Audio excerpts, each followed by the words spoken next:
अस्सलाम वालेकुम dear viewers. आज हम important MCQs education fourth semester को डिस्कस करने जा रहे हैं। आप जानते हैं कि अभी कुछ दिनों के बाद फोर्थ सेमेस्टर का एग्ज़ाम शुरू होने वाला है और एजुकेशन जो है मेन सब्जेक्ट होता है हमारे बच्चों का। तो इसलिए बहुत सारे दोस्तों ने कमेंट किया था कि आप एजुकेशन के ऊपर भी कुछ इम्पोर्टेंट एमसीक्यूज को डिस्कस करें। तो आज हम उसी के बारे में बात करेंगे। कश्मीर यूनिवर्सिटी का जो बीए फोर्थ सेमेस्टर जो चल रहा है इस टाइम, जिनका एग्जाम होने वाला है, और आप जानते हैं ये एमसीक्यूज पैटर्न पे होगा, तो इस बारे में हमने कुछ इंपॉर्टेंट एमसीक्यूज यहाँ पे डिस्कस किए हैं। जो हमारा सब्जेक्ट है history of education system in India. तो ये जो पेपर आपका है इसमें आपको वैदिक education, ancient education, medieval education या जो मॉडर्न एजुकेशन है उसके बारे में एमसीक्यूज आएंगे। So there are 4 chapters in the unit and from each unit you will have to discuss explain some important objectives। तो चलिए दोस्तों, हम आपका इंतजार जो है उसको खत्म करते हैं, लेकिन इससे पहले मैं चाहूंगा अगर आप इस चैनल पे नए हैं तो आप इस चैनल को सब्सक्राइब करें। ये राकिब जिया के नाम से चैनल चल रही है और इस पे different types of education videos आ रहे हैं। तो आज हमने एजुकेशन को चूज किया है। तो चलिए मल्टीपल चॉइस क्वेश्चन जो है, पहला ऑब्जेक्टिव हमारे पास है, which of the following is the oldest Veda? Rigveda, Samaveda, Atharvaveda. तो सबसे पुराना जो वेद कौन सा है? तो इसमें आंसर जो सही है that is a, Rigveda. During वैदिक एज टीचर वर कॉल्ड। वैदिक एज में टीचर को क्या बोलते थे? गुरु, बापू, ननाद्यबो, आचार्य। तो वैदिक एज में टीचर को आचार्य बोलते थे। Question number 3, there are dash Vedas. कितने वेदास है? 3, 5, 4, 6। तो आपको याद रखना चाहिए there are 4 Vedas. The main object of education during Vedic period was. वैदिक पीरियड में एजुकेशन का असली पर्पस क्या था? Spiritual development, physical development, mental development, moral. लेकिन इसका सही आंसर है स्पिरिचुअल डेवलपमेंट। यानी वैदिक एजुकेशन में एजुकेशन का असली ऑब्जेक्टिव क्या होता था? Spiritual development. The subject of study in Vedic education is. तो वैदिक एजुकेशन में कौन सा सब्जेक्ट पढ़ाया जाता था? सर्पा, नक्सारिया, ब्राह्मण विद्या। तो इसमें क्वेश्चन का आंसर है all of the above. What was the age of Upanayana for Kshatriya? यानी जो एज क्या होती थी इनकी? तो that was 10। What was the medium of education in Vedic education? Vedic education में मीडियम ऑफ एजुकेशन यानी किस जबान में पढ़ाया जाता था? दैट इज कॉल्ड संस्कृत, जो हिंदुस्तान की सबसे पुरानी जबान है। In Vedic period who obtained education up to the age of 48 years were called. वैदिक एजुकेशन में जो 48 ईयर्स तक एजुकेशन हासिल करता था उसको क्या बोलते थे? अद्वितीय, अद्वितीय। यानी answer C. Admission was not given in education institution to Chandals. यानी जो अनटचेबल्स होते थे इनको कोई एडमिशन नहीं मिलता था। It was only for Brahmanas, Kshatriyas and Vaishyas. Chandals यानी जिसको हम अनटचेबल्स बोलते हैं या दलित बोलते हैं, उनको एजुकेशनल इंस्टीट्यूशन में एडमिशन नहीं मिलता था। There were dash student in the Nalanda. Nalanda university में कितने स्टूडेंट थे? 10,000। आंसर सी है इसका। The noble truth is the. Noble truth क्या होता है? दुखा, दुखनोरदा, दुखशोमदा। यानी इसका आंसर है all of the above. In Buddhist education student were called. Buddhist education में तालिब इल्म को क्या बोलते थे? इसका नाम था भिक्षुकश। यानी answer B. The evidence requires according to Buddhist education is. तो जो एविडेंस होता था बुद्धिस्ट एजुकेशन के दौरान उसमें आर्गुमेंट, एग्जाम्पल, थ्योरी। यानी इसका आंसर है D.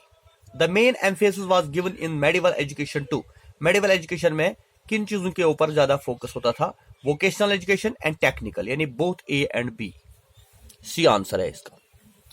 Medium of education during medieval period was. Medieval period में जो मीडियम ऑफ एजुकेशन था वो क्या था? That was Arabic and Farsi, Arabic and Persian है। तो इसका आंसर सही है, सी है। Hindu school during Mughal period has been described by that. तो हिंदू स्कूल जो होते थे उनको मुगल पीरियड में किस नाम किस कैसे डिफाइन किया गया था? अबुल फजल ने। Student of literature art complete his education was called. उसको बोलते थे फाजिल। यानी जो लिटरेचर और एजुकेशन और जो है जो लिटरेचर पढ़ता था उसको फाजिल बोलते थे। B. Education among Muslims was started on. मुसलमानों की जो एजुकेशन थी वो कब शुरू होती थी? 4 years, 4 months, 4 days। ये इसका टाइम रखा गया था। Which agency was responsible for education during medieval period? Medieval period में कौन सी एजेंसी एजुकेशन प्रोवाइड करती थी? That is called state. The caste system was emerged in India during the caste system कब हुआ? ब्राह्मणिक पीरियड. जो ब्राह्मणिक पीरियड था इसी में कास्ट सिस्टम भी एमर्ज हुआ था. During the Buddhist period Pabbajja ceremony was performed at the time of admission. तो एडमिशन के टाइम में ये सेरेमनी परफॉर्म की जाती थी. During the Muslim period in India maktab system was associated with primary education. इसका आंसर है A. In Muslim system education was imported through madrasa. ये मदरसा के थ्रू दी जाती थी. Gurukul system was significant feature on the following Vedic education. Vedic education में गुरुकुल सिस्टम होता था, यानी बच्चों को जो है स्कूल के अंदर ही बैठना पड़ता था. ये बेसिकली हॉस्टल प्लस स्कूल होता था.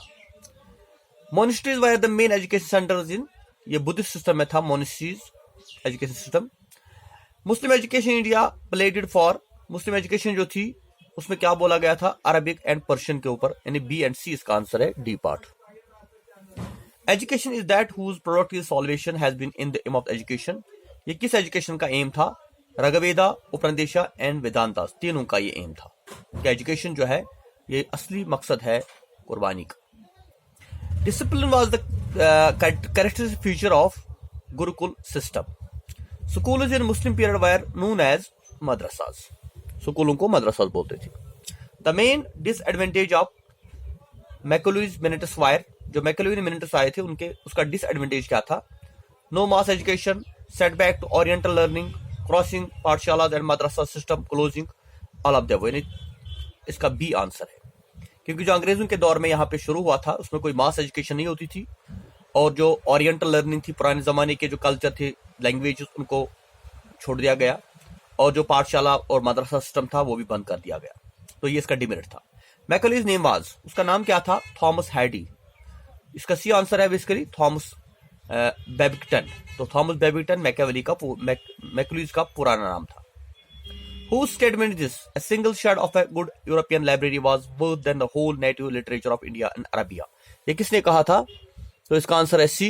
ये बेसिकली मैकेले ने कहा था, जिसने यहाँ पे इंट्रोड्यूस की थी इंग्लिश एजुकेशन. तो सी ने बोला था. Leader of the oriental party was Prinsep. ये इंडियन नहीं था. गोखले, तिलक और गांधी इसका नहीं था. Lord Macaulay had no idea about beauty of Sanskrit language. Sanskrit language के बारे में मैकेले को कुछ पता नहीं था. Macaulay's opposed the education of. Macaulay ने हिंदुस्तान के अंदर जो अपोजिशन किया था वो दोनों को किया था, संस्कृत एंड अरबिक लैंग्वेज और इंडियन रिलीजन्स. दोनों चीजों को उसने जो है क्रिटिसाइज किया था. According to dispatch the medium of instruction should B.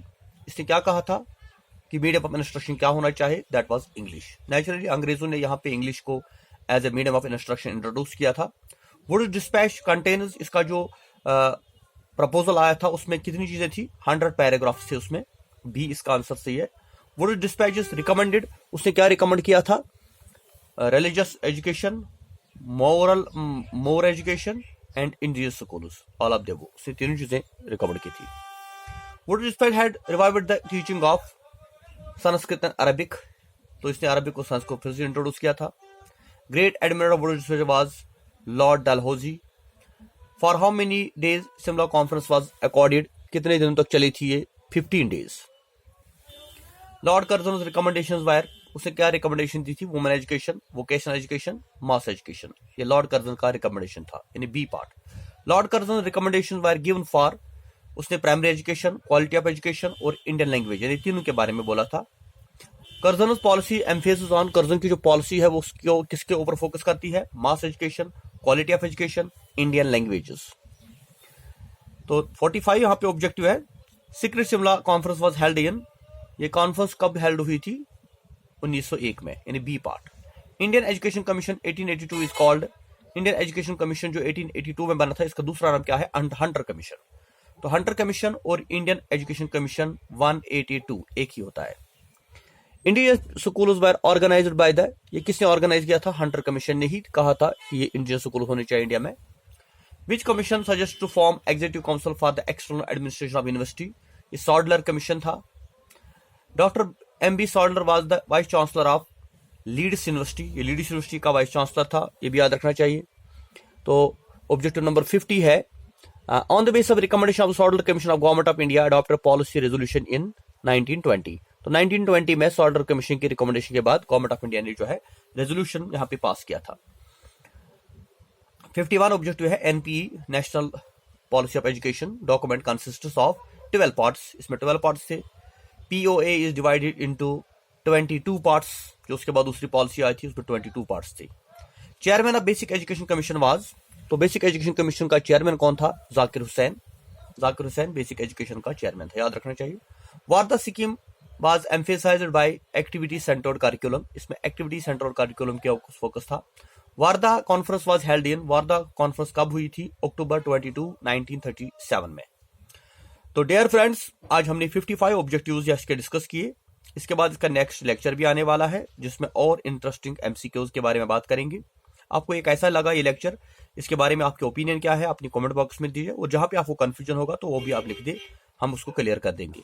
तो इंशाल्लाह ये 100-200 ऑब्जेक्टिव्स है जो बहुत इंपॉर्टेंट है आपके आने वाले एग्जाम के लिए। इसको आप फिर से रिवाइज करेंगे तो इंशाल्लाह आपको फायदा होने वाला है।